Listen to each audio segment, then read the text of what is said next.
So, yan guys, mga kalamon, yan. Nagbabalik ulit tayo para sa bago na namang lulutuin. Pang tanghalian ulit yan. So, ngayon, mag-ready ng isang kaserola. Maglagay ng 1 kalahating baso ng tubig. Yan.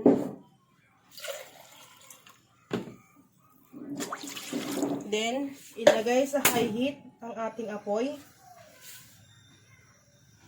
Tapos, maglalagay ako ng kamatis. Yan. Antayin ko lang siyang kumulo. Tatakpan lang natin. So, bali, ang lulutuin pala natin ngayon ay sinigang na isda. Yung isda, yung flat, hindi ko alam yung pangalan. So, sinigang na Nemo. Yun yung pangalan ng lulutuin natin ngayon. Tatakpan ko lang to, papakuluan, hanggang sa maluto yung kamatis, then tsaka natin siya lalagyan ng panimpla. Saglit lang tong lutuin guys, so madali lang to. Pakulo-pakulo lang din naman to. Yan, sa mga wala pang ulam dyan, alam nyo na. So yan guys, kumukulo na ang ating tubig na nilagyan ng kamatis. So dito naman, magdidikdik lang ako ng luya at bawang.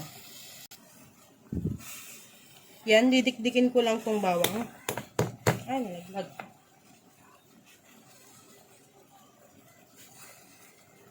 Yan. Tapos, dikdik din ng luya.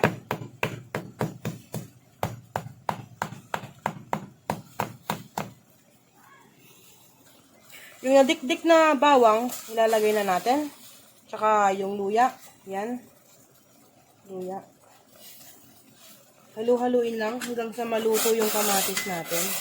Then, maglalagay na ako ng asin. Kalahating kutsara ng asin. Yan. Then, yung ating magic pampalasa. MSG. Yan, konti lang din. Kasi sabaw naman siya. Yan.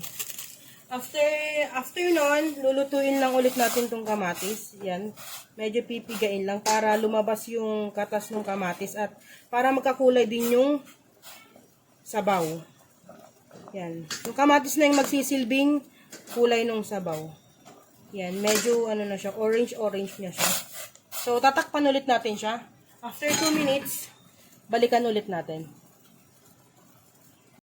Yan guys, after 2 minutes, bubuksan na natin siya. So, okay na yung kamatis natin. Yan, nadikdik-dik-dik na. Yung kulay ng sabaw, okay na kasi medyo orange na siya. Ngayon, ilalagay ko na yung isda. Ito yung isdang ilalagay natin. Hindi ko alam kung ano yung pangalan nitong isda na to. Yan, si Nemo. Maglalagay ako ng 6 na piraso. 6 na pirasong isda. Yan.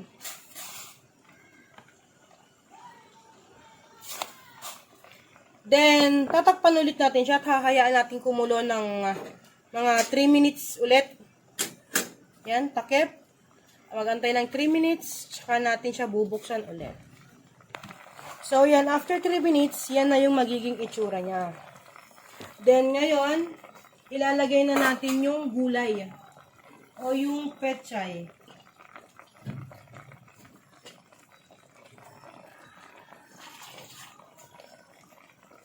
Pechay para sa ating sinigang. Yan. Fresh na pechay.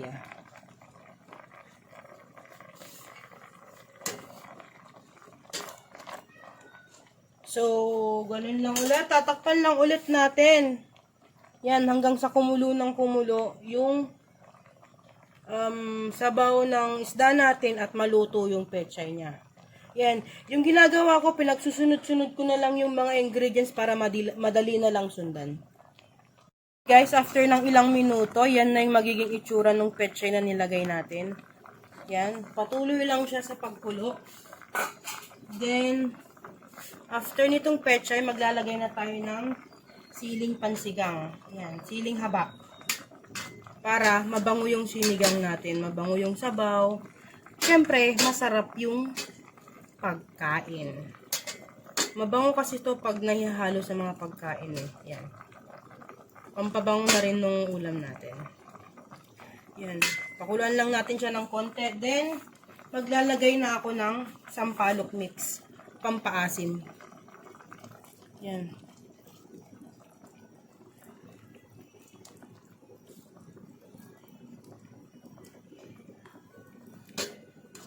Ang paghalo natin guys, ganyan lang Hakot-hakot lang sa sabaw. Kasi, pag hinalo mo siyang maigi, madudurog yung isda natin. Yan lang.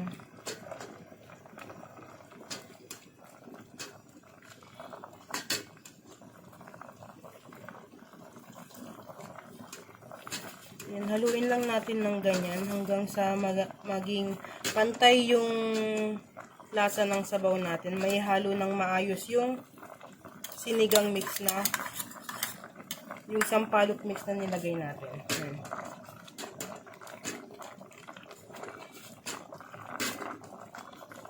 Then, tikiman time kung okay na yung lasa. Wow! So yummy. So yan guys, luto na ang ating sinigang na isda. Hindi ko kasi alam kung anong tawag sa isda na yan, pero sabi nung nagtitinda, masarap daw yan at hindi siya matinik. Kaya, trinay kong bumili para matikman ko na din. Yan, so ang pangalan ng title natin, syempre, kasi hindi ko alam yung pangalan ng isda, ito ay sinigang na Nemo. Yan, so guys, see you later pag naihain ko na siya. Thanks for watching! O yan, luto na. Pwede nang lantakan, kalamon. Kain na tayo.